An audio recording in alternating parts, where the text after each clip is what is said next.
Pont-Saint-Esprit il y a 9 ans. Au mois d'août 1951 exactement, un enterrement, si ce n'est pas 2 tous les jours. L'affaire du pain maudit vient d'éclater. 7 morts, 250 intoxiqués.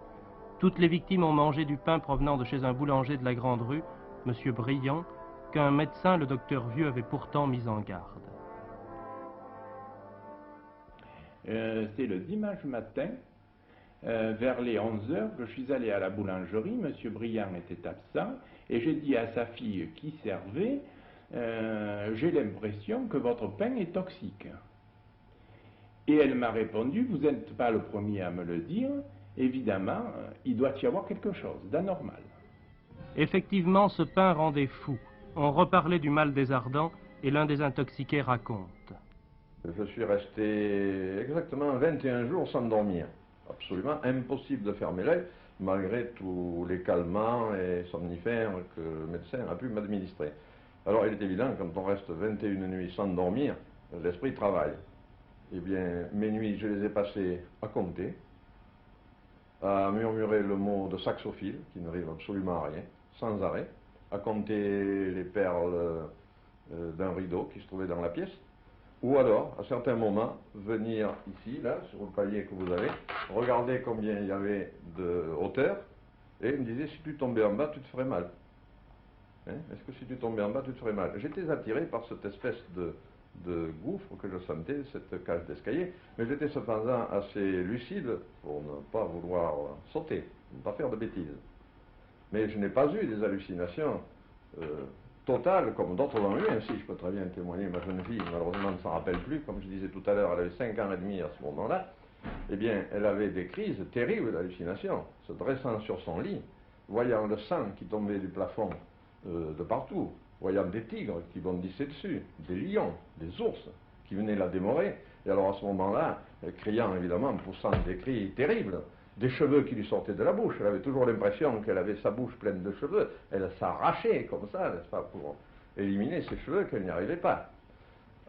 Voilà, elle a eu vraiment ce qu'on peut appeler alors des hallucinations, comme d'autres, les pontins, comme d'autres. Mais vous vous souvenez de quelque chose, mademoiselle?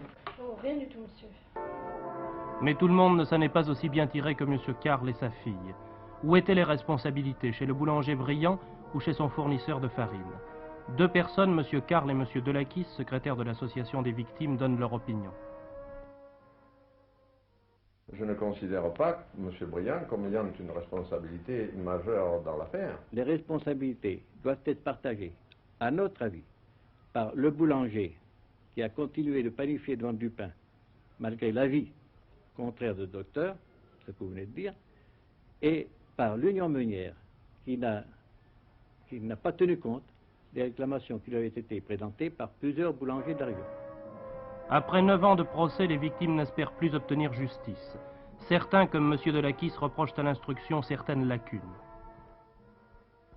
Étant placé, comme je l'ai fait, à la tête de l'association des victimes du Pont-Saint-Esprit, j'aurais dû recevoir au moins une fois la visite d'un inspecteur. Or, jamais je n'ai reçu la visite d'un policier. Et aucune des victimes de l'intoxication ne peut prouver aujourd'hui qu'elle a reçu la visite d'un inspecteur de la PJ. Les parents d'une des principales victimes, un jeune homme de 24 ans, M. Moulin, ont demandé au juge d'instruction d'effectuer des prélèvements de viscères sur le corps de leur fils et qui n'ont pas obtenu satisfaction. Pourquoi? Le juge d'instruction leur a répondu les prélèvements de viscères ont déjà été effectués sur le corps de M. Muson, la première victime.